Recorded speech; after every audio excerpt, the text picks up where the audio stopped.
मंगलम भगवान वीरो मंगलम गौतमो गणी मंगलम कुंद कुंदार्यो जैन धर्मोस्तु मंगलम सर्वमंगल मांगल्यम सर्वकल्याणकारकम प्रधानं सर्वधर्माणां जैनं जयतु शासनं सहजानंद चैतन्य प्रकाशाय महीयसे नमो अनेकांत विश्रांति महिमने परमात्मने।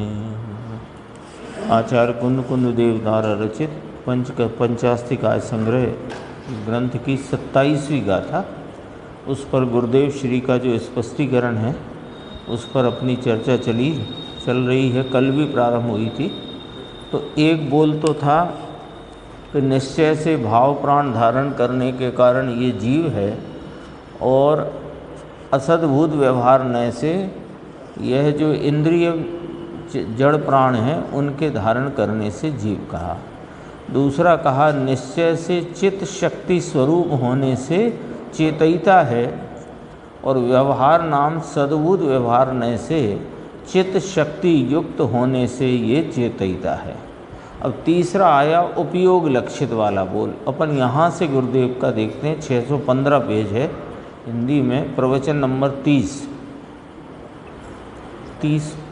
प्रवचन में जो कल अपन पढ़ रहे थे, जिसमें गुरुदेव ने शुद्ध किस प्रकार कहते हैं तो कहा था कि उपासित होता हुआ शुद्ध है।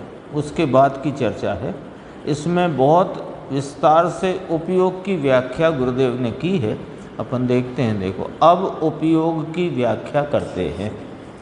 उपयोग देखो, ये जीव ऐसा है, ऐसी व्याख्या करते हैं।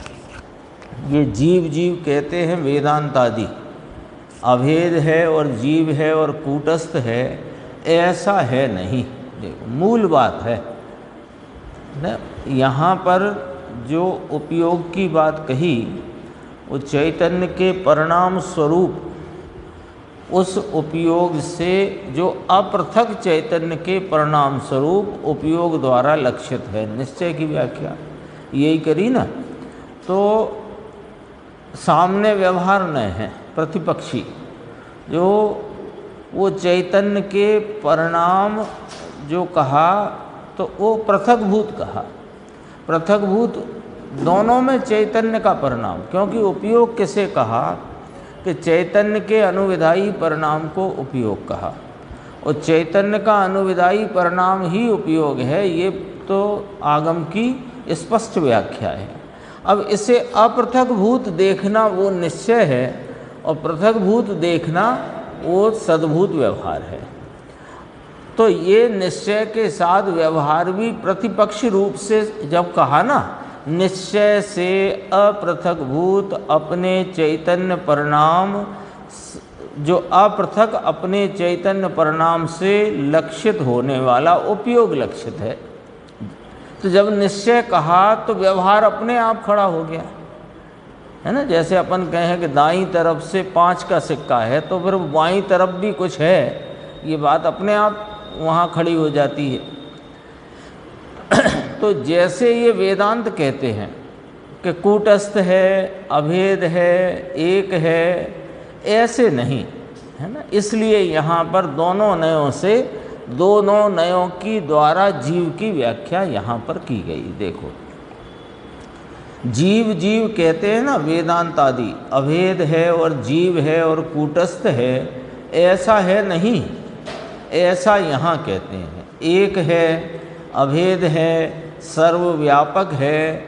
तो वेदांत की बात मिथ्या क्यों है वह यहाँ सिद्ध करते हैं। ऐसे मिथ्या कह दें तो चलेगा क्या? ऐसा जीव है, उससे विरुद्ध कहे तो वह सब मिथ्या है। जीव की जो व्याख्या करी कि जीव उपयोग लक्षित है, तो उसमें 2 नए खड़े हो गए।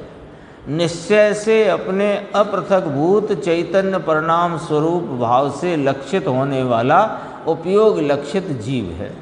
तो व्यवहार से पृथकभूत चैतन्य परिणाम स्वरूप से लक्षित होने वाला उपयोग लक्षित है जीव। तो जब ये दो नयों से दोनों बात कहीं, तब ये बात मिथ्या है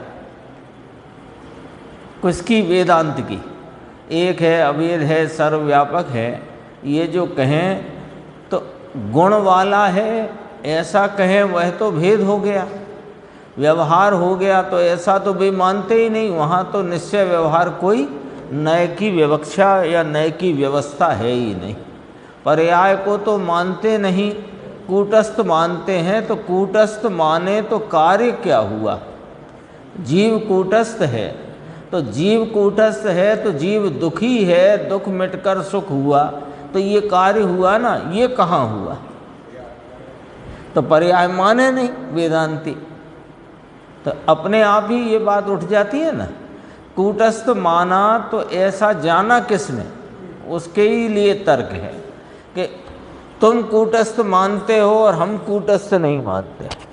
तो कूटस्थ माना तो कूटस्थ है ऐसा जाना किसने? कूटस्थ में परिणमन तो है नहीं, तो परिणमन बिना ये शुद्ध है ऐसा किसने जाना? इससे ही सिद्ध होता है कि कार्य रूप परिणमन पर्याय भाव भी है, और पर्यायों में प्रति समय परिणमित होने पर भी वस्तु अपने परिणाम स्वरूपता से भिन्न एक रूप अभेद है। अब थोड़ी चर्चा इसकी उपयोग की आगे ली। 616 पेज है ये जो अपन अभी पढ़ रहे थे, इसके 2 पैराग्राफ के बाद देखो। अब उपयोग तीसरा बोल चलता है। निश्चय से अपृथक भूत ऐसे चैतन्य परिणाम स्वरूप। उपयोग द्वारा देखो, उपयोग को यहाँ परिणाम कहा है, यानी उपयोग है परिणाम ही। कल अपन बात कर रहे थे चेतन, चैतन्य और चेतना। चेतन वस्तु, चैतन्य उसके गुण, चेतना उसका परिणाम। तो वो जो चेतना परिणाम है वो चैतन्य का अनुविधायी परिणाम। इसमें लिया देखो, चैतन्य अनुविधायी परिणाम उपयोग, यह उपयोग का लक्षण है, यानी ये उपयोग जीव का लक्षण है। चैतन्य अनुविधायी परिणाम उपयोग, चैतन्य का अनुविधायी परिणाम ये उपयोग का लक्षण है, और उपयोग जीव का लक्षण है। चैतन्य को अनुसर कर होने वाले परिणाम को उपयोग कहते हैं। यहाँ परिणाम पर्याय को कहा। निश्चय से अपृथक भूत, पहले तो चैतन्य का अनुसरण करता हुआ परिणाम वह उपयोग है, तो उपयोग परिणाम भाव है, वह क्रियारूप भाव है वह, लेकिन उससे जीव लक्षित होता है। तो उससे अपृथक भूत रहे जीव को लक्षित करे, ऐसा वह निश्चय से जीव है। यानी अपने चैतन्य के अनुविधायी परिणाम उपयोग के द्वारा, तो उपयोग का लक्षण पकड़ के नहीं, उपयोग लक्षण से लक्ष्य करे जीव को, वो निश्चय का विषय। और उपयोग लक्षण है और वो लक्षण का लक्ष्य है, ये भेद पड़ गया तो ये सद्भूत व्यवहार है। वो आगे आएगी चर्चा, यहाँ देखते हैं। देखो, निश्चय से अपृथक भूत भगवान आत्मा जीव से भिन्न नहीं, पृथक भूत नहीं, भिन्न नहीं, ऐसा है। देखो नीचे ये जो अपन पूरी उसमें फुटनोट को पढ़ा गुरुदेव ने, कि निश्चय से चित्त शक्ति को आत्मा के साथ अभेद है और व्यवहार से भेद है। ये लिया था उसके लिए चित्त शक्ति वाले, इसलिए निश्चय से आत्मा चित्त शक्ति स्वरूप है और व्यवहार से चित्त शक्तिवान है। फिर इसके लिए लिया उपयोग के लिए अपृथक भूत माने अपृथक, अभिन्न। निश्चय से उपयोग आत्मा से अपृथक है और व्यवहार से पृथक का है। कौन? परिणाम। ये परिणाम कह कर के वो जो कूटस्थ मानते हैं वेदांती, उनका निषेध किया। वेदांती आत्मा को अभेद कहते हैं, एक कहते हैं, सर्वव्यापक कहते हैं, कूटस्थ कहते हैं, परिणाम बिना का कहते हैं। तो उनका निषेध किया। कैसे कि निश्चय से भी समझो और व्यवहार से भी, और निश्चय को भी परिणाम से बताया यहाँ। लेकिन कैसा परिणाम? अपृथकभूत, अपृथकभूत। नीचे है देखो, व्यवहारो अभियत्तो, ये आया ना, व्यवहार अभूतार्थ है। समय सार 11वीं गाथा, सद्भूत व्यवहार भी असत्यार्थ है, अभेद वस्तु है।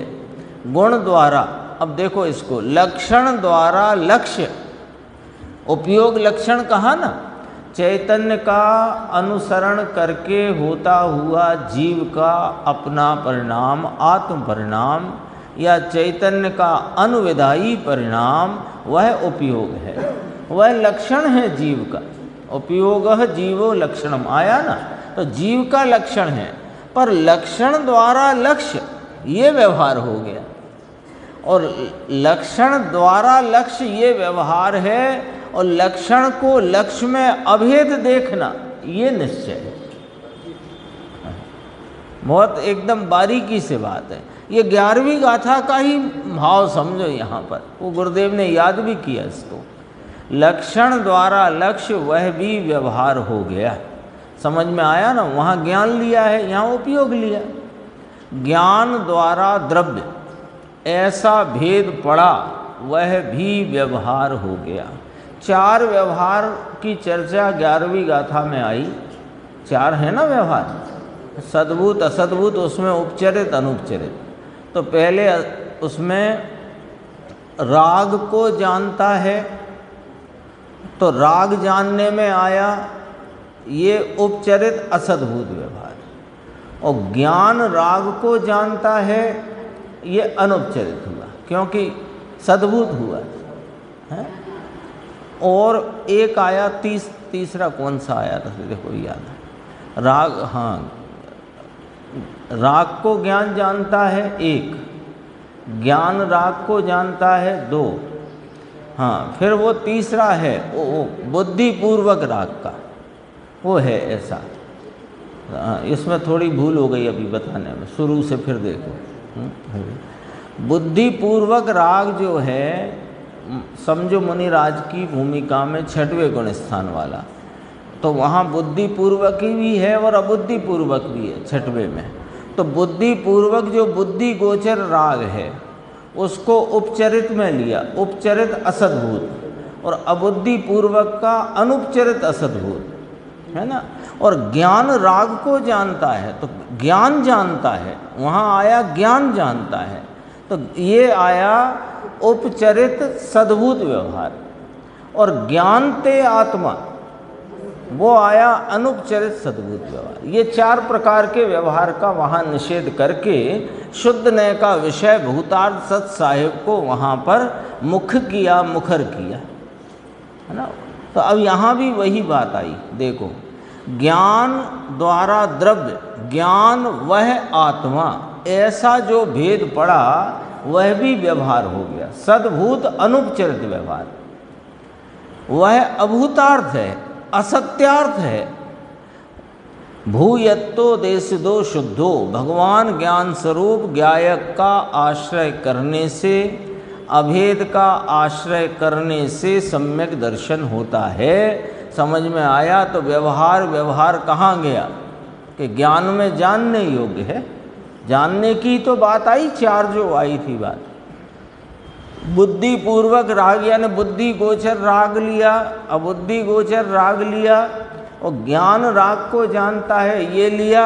फिर ज्ञान वह आत्मा, ऐसा लक्षण और लक्ष्य का भेद, वो भी व्यवहार है। तो कहाँ गया कि वो जानने योग्य है, शक्ति रूप गुण रूप है, वह जानने योग्य है। देखो जरा बात को ये ध्यान से देखना, बहुत गंभीर है। आत्मा अनंत शक्ति स्वरूप है, आत्मा अनंत गुण स्वरूप है, ये जानने के लिए है, आदरने के लिए नहीं। बोलो खबर पड़ी क्या कहते? ये तीसरा बोल थोड़ा सा गंभीर है, दूसरे बोल में तो थोड़ी सरल है। चित्त शक्ति स्वरूप और चित्त शक्ति युक्त, ऐसे करके वहाँ दो निश्चय और व्यवहार आए चेतयिता के संदर्भ से। चेतयिता वह जीव है, अब उपयोग लक्षित है, जीव उपयोग लक्षित है, और दोनों में परिणाम लिया, दोनों में परिणाम लिया। वो भाषा देखो जरा, कल अपन ने पढ़ी थी, दोबारा से भाषा देख लो। वो पॉइंट को समझना है, अपने को समझ में आ गया तो भी उसको जरा आराम से समझना है, बिल्कुल विचार करते हुए। निश्चय से अपृथक भूत ऐसे चैतन्य परिणाम स्वरूप उपयोग, उसके द्वारा लक्षित होने से उपयोग लक्षित है, और व्यवहार से नाम सद्भूत व्यवहार नय से पृथक भूत ऐसे चैतन्य परिणाम स्वरूप उपयोग द्वारा लक्षित होने से उपयोग लक्षित है।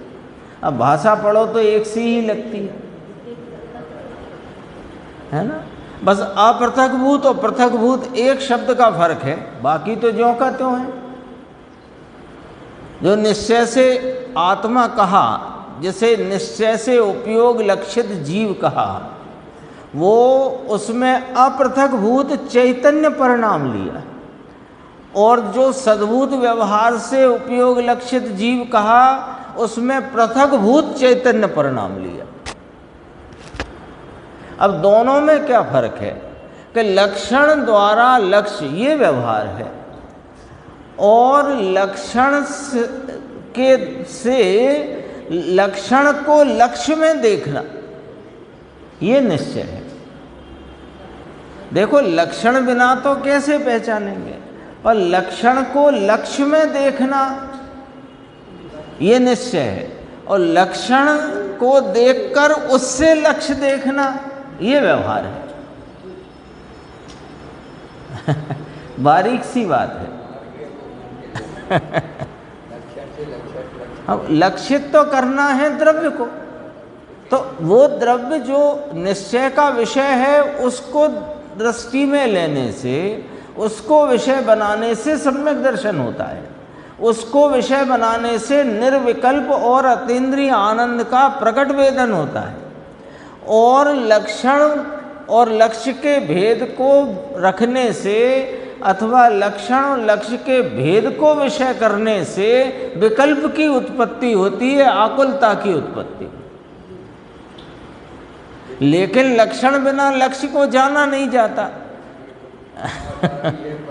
तो अपृथकभूत कहा और पृथकभूत कहा, उसकी व्याख्या गुरुदेव ने करी। पहले गुरुदेव ने इसमें ये कहा कि इस व्याख्या के द्वारा आचार्य भगवान ने वेदांत का निषेध किया। वेदांत जो अभेद, कूटस्थ, एक, सर्वव्यापक, परिणाम बिना का मानते हैं, तो यहाँ चैतन्य परिणाम की बात करके उनका निषेध किया, और व्यवहार से वो लक्षण उसका पृथकभूत है, परिणाम रूप, ये भी बताया। अब अपन आगे आ गए थे,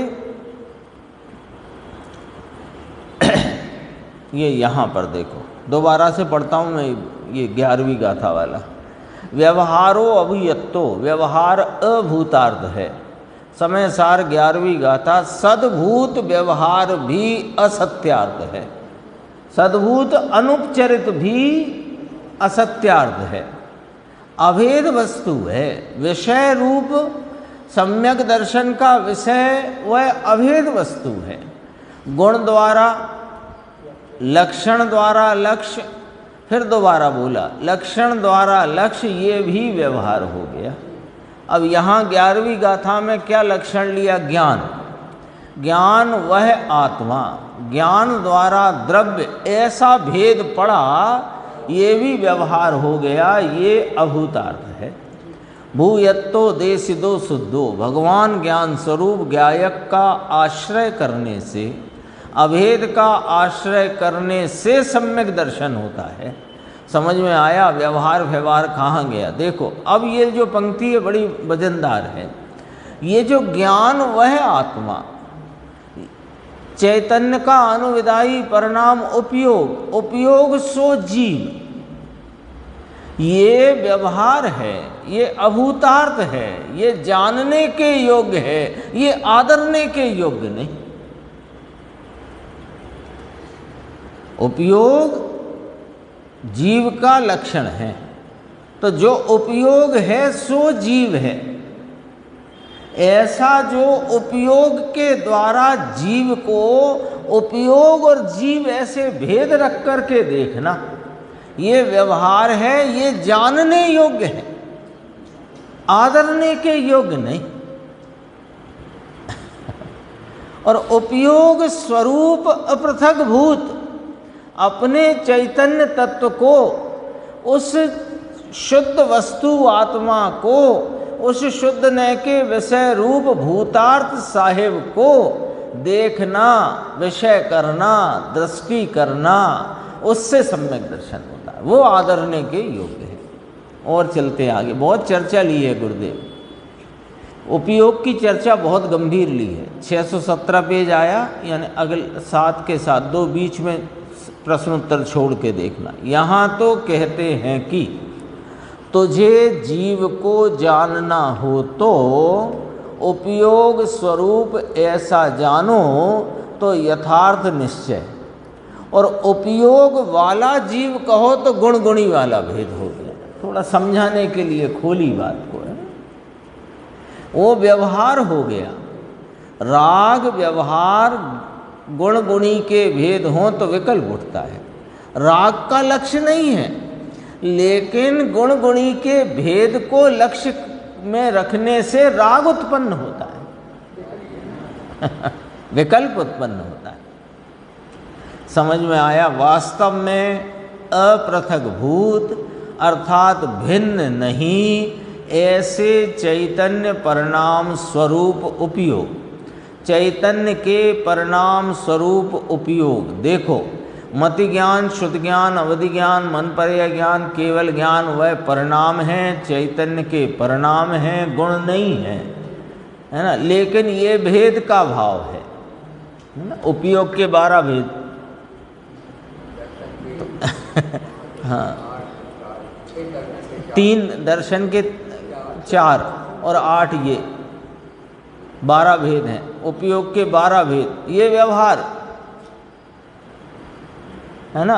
तो ये व्यवहार उस भेद को भी न देखकर उपयोग रूप भेद देखना भी, वो भी व्यवहार थोड़ा बारीकी से पकड़ लेने का मामला है। ये भाषा वहीं के वहीं रह जाती है और भाव अलग खिल जाता है।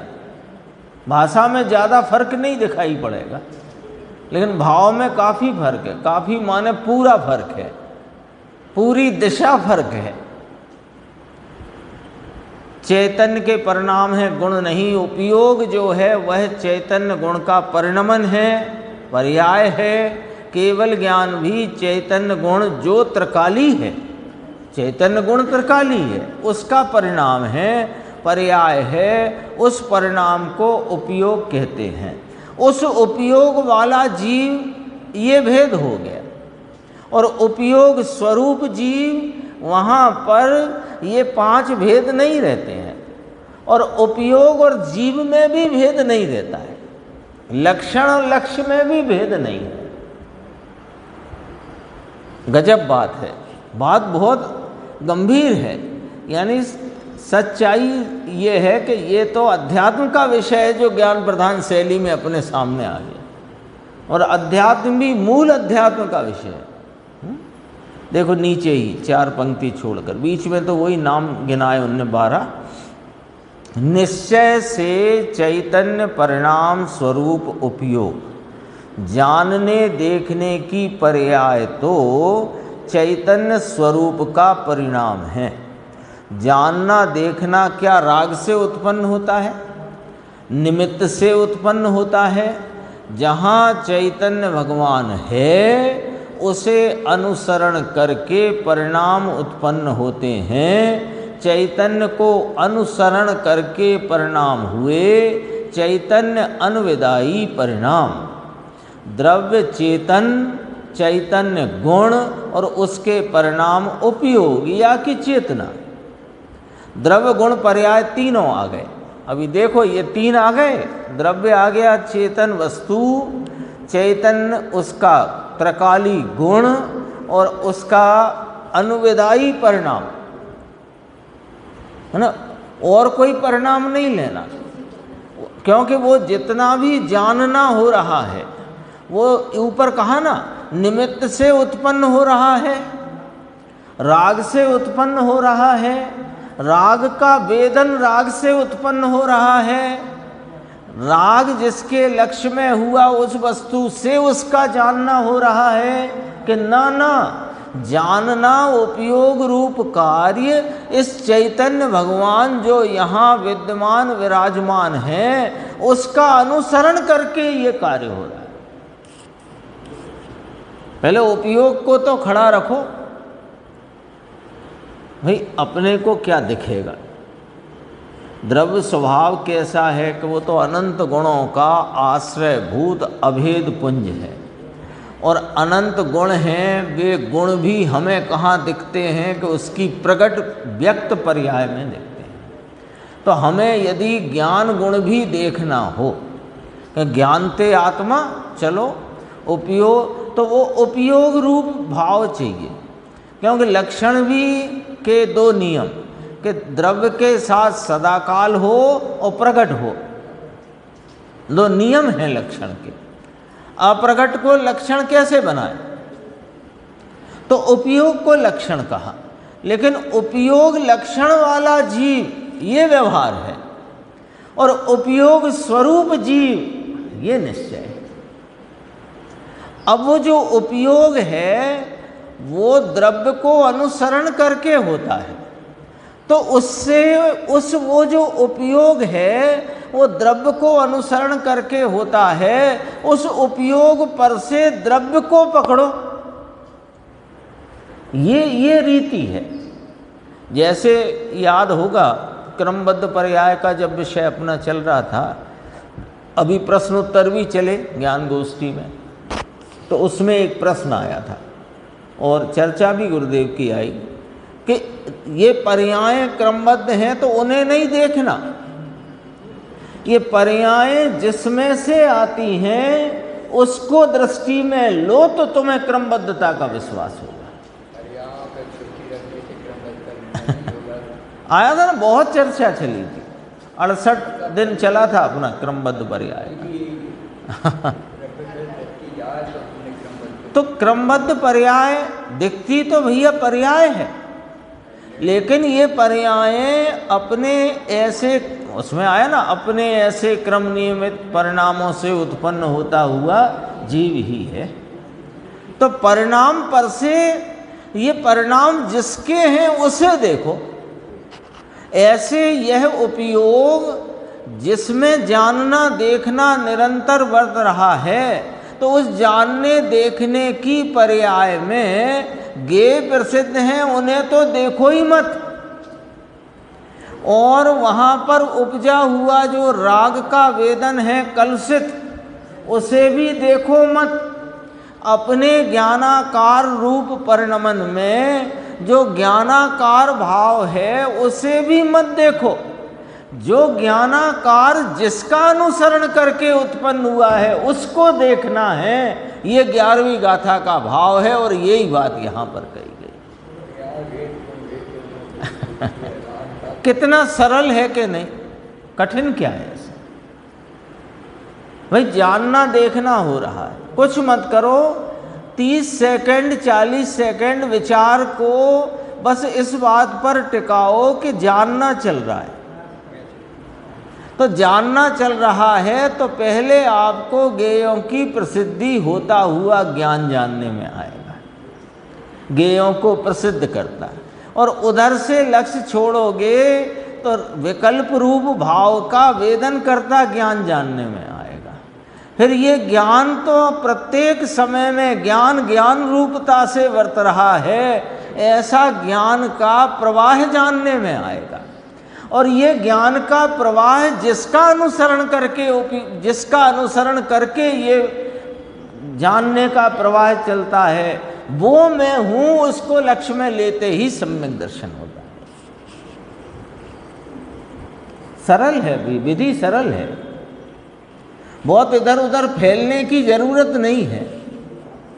हाँ, बहुत फैलने का काम भी नहीं है ना। कई बार अमृतचंद्र आचार्य टीका करते करते कहते हैं, हाँ अलम अलम बस हो बस हो, बहुत विस्तार से क्या है चर्चा आती है, विषय का प्रतिपादन होता है तो वो जानने योग्य है, पर उस विस्तार में भी ज़्यादा मत उलझो। ये बहुत सरल, ये पूरा इस पैराग्राफ में गुरुदेव ने बहुत गंभीर बात कही है। देखो, चैतन्य को अनुसरण करके परिणाम हुआ, उपयोग अपृथकभूत लेना, पृथकभूत नहीं, उपयोग वाला जीव नहीं, उपयोग स्वरूप जीव है। तो ये उपयोग स्वरूप जीव का उपयोग क्या है कि वो चैतन्य का अनुविदायी परिणाम है ना।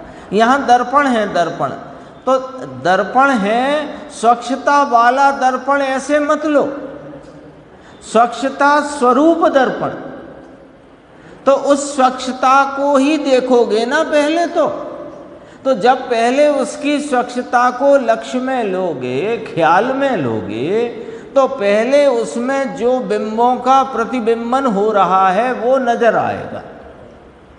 पर उसको थोड़ा और गंभीरता से देखो तो वास्तव में वो प्रतिबिंब जो दिखाई दे रहा है वो दर्पण की ही स्वच्छता का परिणमन है। तो फिर वो लक्ष्य वहां से छूटा, बिंब पर से छूटा, बिंब के प्रतिबिंब से भी छूटा, क्योंकि वहां प्रतिबिंब प्रसिद्ध था। जब अपन ने उसको और गहराई से विचार में लिया कि ये प्रतिबिंब तो कुछ भी नहीं है, ये तो दर्पण की ही स्वच्छता का परिणाम है। अब उस स्वच्छता के परिणमन पर जो लक्ष्य गया, तो जरा और गंभीरता से विचार करो कि ये स्वच्छता तो दर्पण के स्वच्छ स्वरूप का अनुसरण करके उत्पन्न हुई है।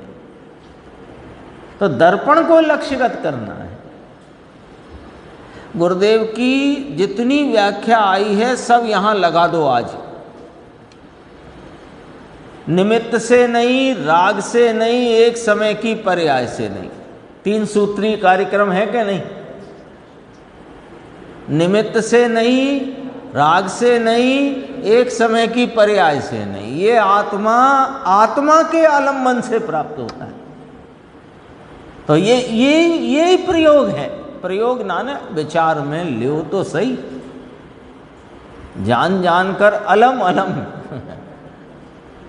कितनी गजब की बात है कि अपन उपयोग लक्षण से, जो उपयोग लक्षण चैतन्य का अनुविदायी परिणाम जो आत्मा से अपृथकभूत है, अभिन्न है, उस उपयोग लक्षण से इस आत्मा को लक्ष्य में लेना है।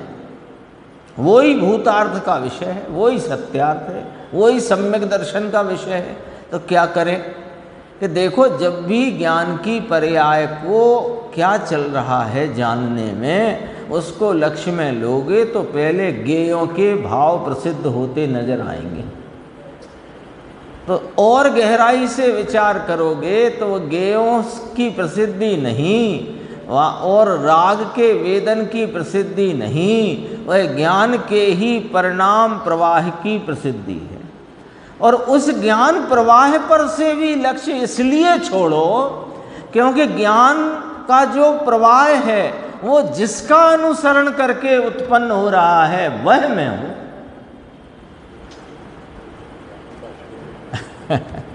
अद्भुत है बात। देखो, चैतन्य अनुविदायी परिणाम उपयोग, द्रव्य को अनुसरण करके होने वाले परिणाम को उपयोग कहते हैं। कोई निमित्त से और शून्य से उपयोग नहीं आता। उपयोग चैतन्य का अनुसरण करके आता है। सामने पार्श्वनाथ भगवान की टोंक है शेखर जी की, इसलिए यहाँ जानने में आती है कि ना, गलत बात है ये तो। वो तो चैतन्य का अनुसरण करके आती है। और वहाँ जो भक्ति का भाव उत्पन्न हुआ है उसका वहाँ पर जिस प्रकार का वेदन है, वो वेदन भी वास्तव में वो मेरा स्वरूप नहीं। वेदन प्रसिद्ध हुआ ना वहाँ, उसका वेदता हुआ भाव, वो मेरा स्वरूप तो नहीं है। तो मैं कौन हूँ कि मैं तो जानता हुआ हूँ। तो जानता हुआ हूँ तो जानना कहाँ से हो रहा है? बस चैतन्य का अनुविदाई पर एक लाइन में पूरा मामला फिट है। ये चर्चा क्रमबद्ध पर्याय में भी ऐसी ली। पर्यायों की क्रमबद्धता को जानकर ये पर्याय जिसमें से आ रही हैं उस द्रव्य को दृष्टि में लो। ऐसे ही ये ज्ञान का परिणाम का जो प्रवाह है जहाँ से आ रहा है उसे लक्ष्य में लो। देखो 618 पेज है, थोड़ा ही आगे।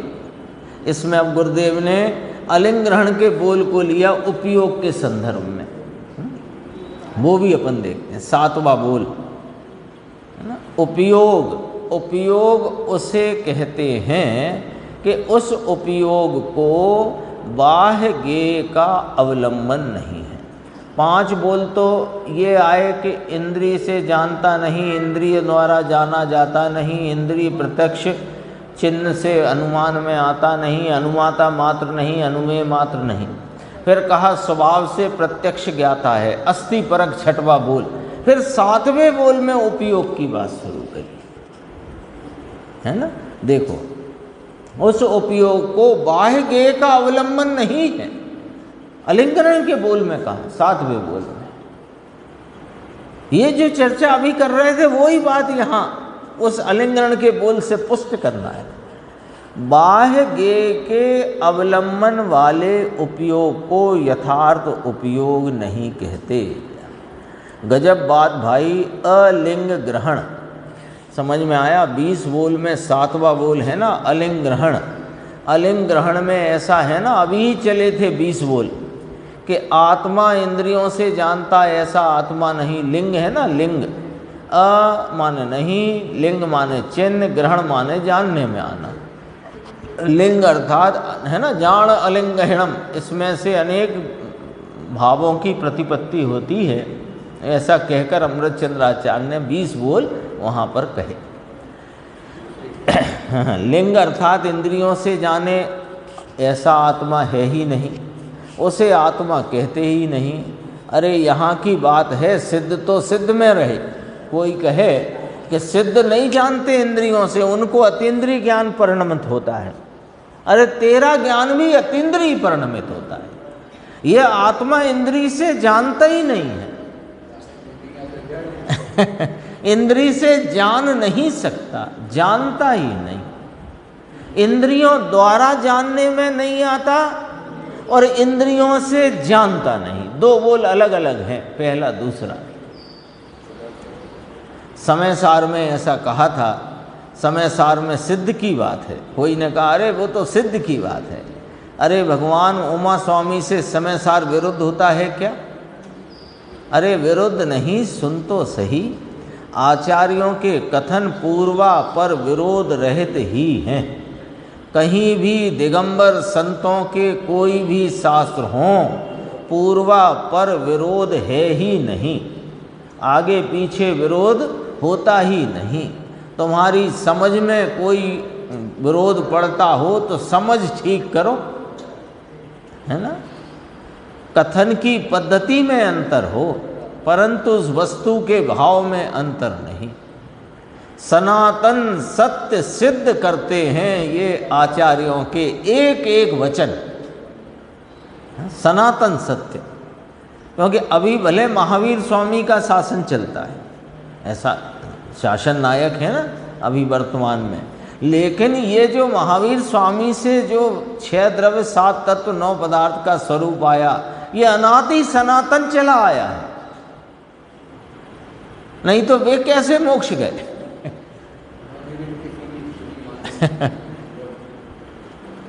कहते हैं इंद्रियों से जानने में आए वह उपयोग नहीं, आत्मा इंद्रियों से जानने में आता भी नहीं, इंद्रियों से जानता नहीं, इंद्रियों से जानने में आता नहीं। आत्मा समझ में आया, इंद्रियों से जानने में आता नहीं, ऐसा कहते हैं। अपने उपयोग से जानने में आता है। अब भूलना नहीं है, चैतन्य का अनुविदायी परिणाम वह उपयोग है। 31वीं गाथा याद करिए, समय सार जे इंद्रिय जनिता, समय सार 31 गाथा। जो इंद्रिय जनिता नाण सहावम अधियम मुणदि आदम।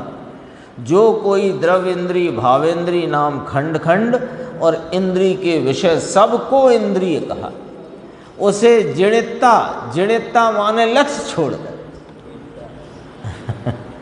जनिता माने जीतना, जीतना माने कैसे, लक्ष्य छोड़कर, है ना। और कैसा उपाय है जीतने का? राण सहावम अधियम, अपने ज्ञान स्वरूप उससे भिन्न है। यहाँ अधिक का अर्थ भिन्न है। खंड ज्ञान भावेंद्रिय, जड़ इंद्रिय ये स्पर्शन रसना आदि और उनके विषय। भगवान की वाणी भी विषय है, भगवान की वाणी भी इंद्रिय में जाती है, नाम उसमें ही जानना। क्या कहते हैं, भगवान की वाणी है ना, वाणी दिव्य ध्वनि, वह भी इंद्रिय है, इंद्रिय में जाती है। और जड़ इंद्रिय, इंद्रिय बे इंद्रिय विषय इंद्रिय, जड़ इंद्रिय इसे इंद्रिय कहते हैं, और इंद्रिय के विषय वे भी विषय इंद्रिय, और भावेंद्रिय नाम खंड खंड इंद्रिय। इन तीन से भिन्न आत्मा है। ज्ञान स्वभाव इंद्रिय, उसका नाम जनिता कहते हैं। नाण सहावम अधियम, ऐसा कहा ना, ज्ञान स्वभाव उससे भिन्न है, ऐसा उनका लक्ष्य छोड़कर स्वभाव के लक्ष्य में आना, इसका नाम उसको जो इंद्रिय जनिता। समझ में आया? और आगे चलते हैं, बहुत चर्चा ली है। ये प्रवचन तो अधूरा आया है, अगला 31 नंबर प्रवचन है 14 दिसंबर का। तो उपयोग की तो ये चर्चा करना थी, गुरुदेव ने लगभग इसमें कर दी है। और इसमें पूरी उपयोग की चर्चा में जो बात आई वो इतनी बात है, अपन पर 5 मिनट या 2 मिनट में उसे दोहरा लेते हैं कि चैतन्य का अनुविदायी परिणाम, उसे उपयोग, परिणाम ध्यान रखना, वो परिणाम इस आत्मा से अभिन्न है। तो अभिन्न कैसे दिखेगा कि परिणाम पर से भी लक्ष्य छोड़कर, जिससे यह अनुविदायी है, जिसका अनुसरण करके उत्पन्न होता है, उसका लक्ष्य करने से उपयोग लक्षित जीव, और उपयोग वाला जीव ये सद्भूत व्यवहारने का विषय है, उसमें इसे उपयोग लक्षित कहते हैं। अब दोनों में क्या फर्क पड़ गया, जो गुरुदेव श्री फरमा चुके हैं कि उपयोग वाला जीव ये जानने का विषय है, और उपयोग स्वरूप जीव ये लक्ष्य करने का, अपने उसका आश्रय लेने का विषय। अब बात आती है प्रभुपने की अगले प्रवचन में। ये अधूरा प्रवचन है दरअसल, थोड़ी और चर्चा ली होगी गुरुदेव ने, हालांकि इसमें भी बहुत स्पष्टता आ गई है। देखो 621 पेज है इस हिंदी में, और प्रवचन नंबर 31 और 30 2 नंबर चल रहे हैं ना, 14, 12, 69 का प्रवचन है, इसका दूसरा पेज प्रवचन का।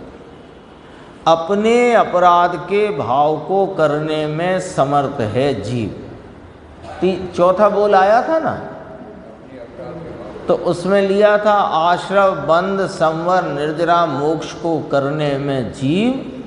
हाँ, तो अपने परिणाम है ना, आत्म परिणाम रूप जो आश्रव बंध संवर निर्जरा मोक्ष को करने में ईश है, प्रभु है, ये निश्चय से कहा। व्यवहार से कहा कि जो द्रव्य कर्म का आश्रव बंध और उनका रुकना, संवर उनका टलना, निर्जरा और पूर्ण अभाव होना मोक्ष, उसका व्यवहार से, असद्भूत व्यवहार से, उसमें भी प्रभु है, ऐसा करके ये बोल है। इसकी चर्चा यहाँ से प्रारंभ करते हैं अपन। अपने अपराध के भाव को करने में समर्थ है जीव। ल्यो यह बात तो मैंने संवत 1971 में की थी। 70 में ढूंढिया की दीक्षा, समय सार मिला नहीं था, दिगंबर का कोई ग्रंथ हाथ में था नहीं। भगवती सूत्र पढ़ते थे। भगवती 1971 54 वर्ष पहले की बात है। ये अभी तो अपन प्रवचन सुन रहे हैं 69 का, है ना, उससे हाँ 54 ये हो गए, 108 वर्ष पहले आज से। भगवती सूत्र के पहले शतक का तीसरा उपदेश पढ़ते थे, उसमें आया था विकार करने में भी समर्थ है और विकार टालने में भी समर्थ है, उसके लिए दूसरे की आवश्यकता नहीं है। तो बाहर खलबलाहट तो हो गया। 1971 54 वर्ष हुए, भगवती सूत्र में से लिया था। विकार करने में जीव समर्थ है, स्वयं के कारण दूसरे की अपेक्षा बिना तथा विकार टालने को यानी उपशम करने, पहला बोल कहा था विकार का उपशम करना या टालना, उसमें जीव स्वयं समर्थ है। पर के कारण उसमें यह है नहीं। विकार करना पर के कारण नहीं, विकार का टालना पर के कारण। जैन में कर्म कर्म अंदर घुस गया है। कर्म के कारण आत्मा में विकार होता है, कर्म के कारण संसार है, कर्म के कारण उदय भाव है, कर्म के कारण भटकता है। ऐसा नहीं है, इसलिए ये अधिकार लिया है। अपनी तो सोए गाथा चल रही, 66 हो गई आज उसकी चर्चा कि आत्मा तो पंगु के समान है। ये तो 3 लोक में कर्म ही लाते हैं, कर्म ही ले जाते हैं, लेकिन उसका अर्थ तो समझना पड़ेगा। उसे निकाल के आज गुरुदेव ने कहा था सुबह ही प्रवचन में कि गाथा लेकर के अर्थ निकाले और फिर सबसे उसका अर्थ सुनाए समझाए, ये नहीं चलेगा। हाँ, पूरा विषय क्या है, किस नए का कथन है, क्या अपेक्षा है, उसका परमार्थ क्या निकल करके आता है, वहाँ तक पहुँचना पड़ेगा। हाँ देखो ये लिया ना, ये सब संक्षेप में आ गया। निश्चयेन भाव कर्मणा व्यवहारेण द्रव्य कर्मणा, बस संक्षेप में कह दिया। निश्चय से भाव कर्म को करने में टालने में जीव प्रभु है। व्यवहारने से द्रव्य कर्म को बांधने में टालने में खिराने में जीव प्रभु है। ये व्यवहार का कथन है। आगे देखते हैं। देखो संबर का भी लिया, अभी अपन ने विकार के बारे में दिया ना, ये और लिया गुरुदेव ने। ये यहाँ भी पढ़ लेते हैं, ये मैंने छोड़ दिया था पर मुझे लग रहा है ठीक ये पढ़ना चाहिए। ये द्रव्य बंध की बात नहीं है। द्रव्य बंध की बात तो व्यवहार में डाल के करी। भाव कर्म का बंद करने में जीव समर्थ है, विकारी परिणाम का बंद करने में जीव समर्थ है। देखो उपादान निश्चय निमित्त हो, उससे किसने इनकार किया है, परंतु निमित्त स्वयं यहाँ करने में समर्थ है, ऐसा नहीं है। यदि वो निमित्त यहाँ करने में समर्थ है तो उसका नाम निमित्त क्यों?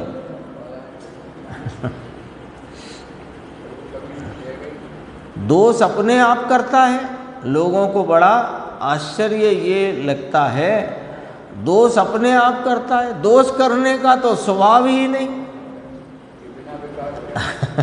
राग करने का तो जीव का स्वभाव ही नहीं। ये बड़ी समझो बराबर नहीं समझने से। एक दिन चर्चा आई थी गोमट सार में, कर्म को जीव के परिणामों का कर्ता कहा, वो निमित्त नैमित्तिक संबंध के व्यवहार से कहा। और समय सार में 75 गाथा में कर्ता कर्म अधिकार में जो इसको पुद्गल का कार्य कहा, पुद्गल व्यापक है और पुद्गल का व्याप्त रागादि भाव है, ऐसा जो कहा वह आत्मा के स्वरूप को दिखाने का। दोनों में फर्क है। वहाँ निमित्त नैमित्तिक संबंध से गोमट सार जी में कहा कि जीव के रागादि विकार का कर्ता द्रव्य कर्म उदय आदि भाव हैं। ये निमित्त नैमित्तिक संबंध के व्यवहार से वहाँ भी यही कहना है कि जीव अपने स्वयं की योग्यता से विकार करता है, तब द्रव्य कर्म का उदय निमित्त होता है। ये बात वहाँ कहना है। और जो समय सार जी कर्ता कर्म अधिकार में जो पुद्गल को विकार का कर्ता कहा, वह द्रव्य स्वभाव में रागादि परिणाम के उत्पन्न करने का गुण शक्ति नहीं, यह बताने के लिए कहा। क्योंकि ज्ञानी ने उस चैतन्य परमात्मा का आलम्बन लेकर अपने को वीतराग स्वरूप स्वीकार किया है, तो वह रागादि भावों को जानता है, करता नहीं। उस अपेक्षा से वहाँ चर्चा है।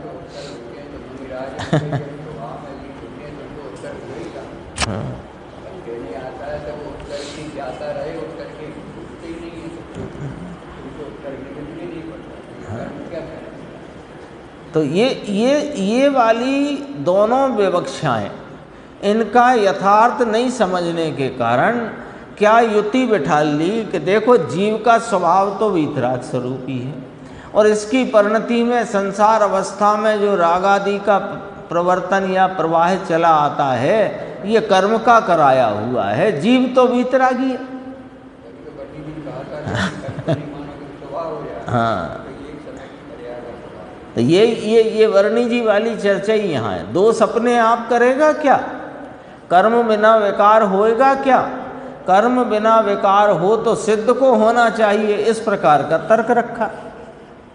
कर्म बिना विकार होए तो फिर सिद्धों के तो कर्म संयोग है नहीं और विकार भी नहीं, फिर तो विकार तो उनको होना चाहिए।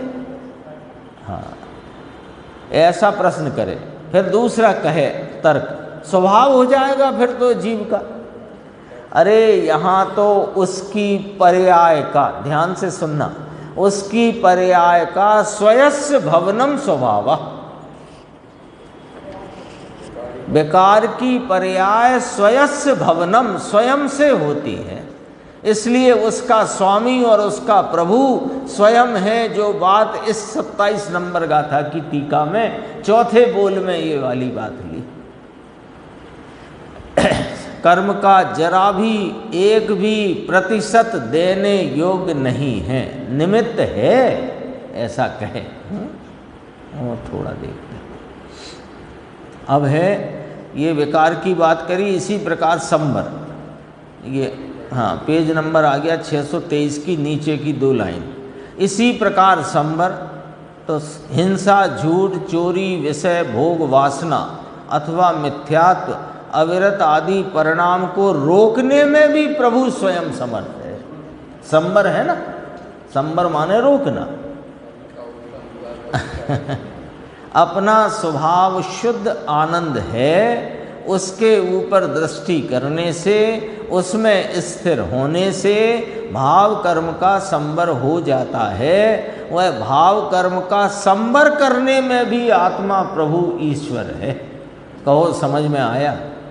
इसी प्रकार निर्जरा, भाव कर्मों को टालने यानी निर्जरा करने में भी जीव समर्थ है। शुभ अशुभ भाव मेल, उसे टालकर शुद्धि की वृद्धि करने में भी आत्मा समर्थ है। संबर में शुद्धि प्राप्त करने में, भाव कर्म का अभाव करके संबर करने की ताकत वाला भी यह चैतन्य भगवान। वह शुद्धि और निर्जरा में शुद्धि की वृद्धि और अशुद्धता का नाश, उसे करने में भी जीव समर्थ है। अशुद्धता का नाश होने पर शुद्धि की वृद्धि हो, वो तो सहज है। ऐसी निर्जरा करने वाला जीव समर्थ है। समझ में आया? देखो गुरुदेव कहते हैं ये 9 तत्व की बात चलती है। जीव अजीव 2 द्रव्य हो गए, आश्रम, बंध, संवर, निर्जरा, मोक्ष 5 तत्व, उसमें पुण्य पाप जोड़ो तो 9 हो गए। ये 7 पर्याय रूप या 5 पर्याय रूप, इनको करने में ये जीव समर्थ है। दया, दान, व्रत, भक्ति, पूजा आदि के शुभ भाव, शुभ भाव रूपी पुण्य आश्रव करने में जीव समर्थ है, और हिंसा, झूठ, चोरी, मिथ्यात्व, अज्ञान आदि पाप रूप परिणाम के आश्रव को करने में जीव स्वयं समर्थ है। निश्चय से स्वयं ईश्वर है। कहो ये तो समझ में आए ऐसी बात है, ये तो सादी भाषा है। वह कोई ईश्वर कोई दूसरा है और कराता है, ऐसा नहीं है ना। जैनेतर लोग अपने सामर्थ्य को भूलकर अपने पाप पुण्य भावों का कर्ता ईश्वर को मानते हैं, और जैन कर्म को मानते हैं। जैन माने जैन में घुस गया, मानते हैं माने जैन नहीं मानते हैं, जैन संप्रदाय में ऐसी मान्यता घुस गई है। कर्म तेरा ईश्वर है और तुझे कराता है, ऐसा नहीं है। उसमें आता है कि नहीं, कर्म विचारे कौन भूल मेरी अधिकाई। चंदा प्रभु की स्तुति में, भगवान की स्तुति में आता है, कर्म विचारे कौन भूल मेरी अधिकाई, अग्नि सहे घन घात लोहे की संगति पाई। अग्नि के ऊपर घन घात पड़ते हैं, घन घात पड़ते हैं, उस अग्नि ने उस लोहे का संग किया तो पड़ते हैं। ये कलश में आया ना, पर संग एव, पर एव न लिया लोहे का संग न करे तो अग्नि पर घन नहीं पड़ते, घन का प्रहार नहीं होता। इसी प्रकार भगवान आत्मा कर्म के निमित्त का संग करके पुण्य और पाप और मिथ्यात्व के अज्ञान भाव को उत्पन्न करता है, इसीलिए उसे घन पड़ते हैं, यानी चार गति के दुखों में भटकना पड़ता है। और भी चर्चा है, अपन आगे की स्वाध्याय में।